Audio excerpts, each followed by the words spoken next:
साल था 1968। वियतनाम के एक छोटे से गांव में अमेरिकन सोल्जर्स एंटर करते हैं और इसके बाद जो हुआ वो वियतनाम की हिस्ट्री का सबसे डार्क चैप्टर बन गया। अमेरिकन सोल्जर्स ने कई इनोसेंट सिविलियंस को गोलियों से मार दिया और औरतों के साथ रेप किए और बच्चों को भी नहीं छोड़ा। हिस्ट्री में इस इंसिडेंट को माय लाइव मसेकर कहते हैं। इस इंसिडेंट ने जो पॉलिटिकल हिस्ट्री में एक बहुत बड़ा सवाल उठाया कि टेररिज्म क्या है और टेररिस्ट कौन है। यूनाइटेड नेशंस के पास आज तक कोई भी यूनिवर्सली एक्सेप्टेड डेफिनेशन नहीं है कि टेररिज्म क्या है।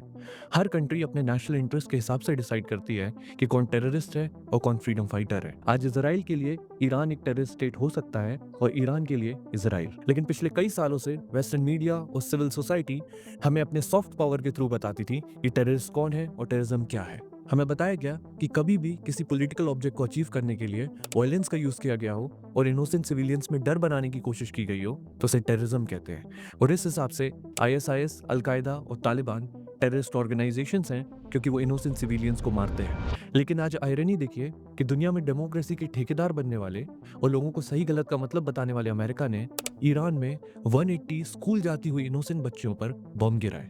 इनफैक्ट एक सॉवरेन कंट्री के हेड ऑफ स्टेट को मारा। सिर्फ इतना ही नहीं बल्कि अमेरिकन हिस्ट्री ऐसे इंसिडेंट से भरी पड़ी है। वियतनाम वॉर में अमेरिकन सोल्जर्स ने वियतनाम में कई औरतों के साथ रेप किए, कई इनोसेंट सिविलियंस को मारा और बच्चों को भी नहीं छोड़ा।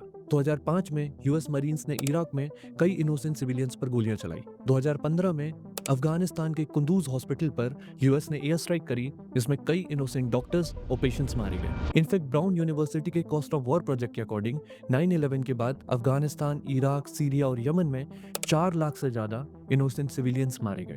अब सवाल यह है कि अगर इनोसेंट सिविलियंस को मारना टेररिज्म है तो क्या पावरफुल कंट्रीज के एक्शन टेररिज्म नहीं होते? और सबसे बड़ी आयरनी ये है कि तालिबान को और मुजाहिदीन को कोल्ड वॉर के टाइम यूएस ने ही फंड किया था और ट्रेन किया था। और जब वो यूएस के लिए लड़ते थे तो वो फ्रीडम फाइटर्स थे और जब वो यूएस के अगेंस्ट चले गए तो टेररिस्ट बन गए। जियोपॉलिटिक्स में पावरफुल कंट्री और पावरफुल इंस्टीट्यूशन का नैरेटिव डिसाइड करता है कि कौन फ्रीडम फाइटर है और कौन टेररिस्ट है। आज असली सवाल ये नहीं है कि टेररिस्ट कौन है बल्कि ये है कि आखिर कौन डिसाइड करता है कि टेररिस्ट कौन है।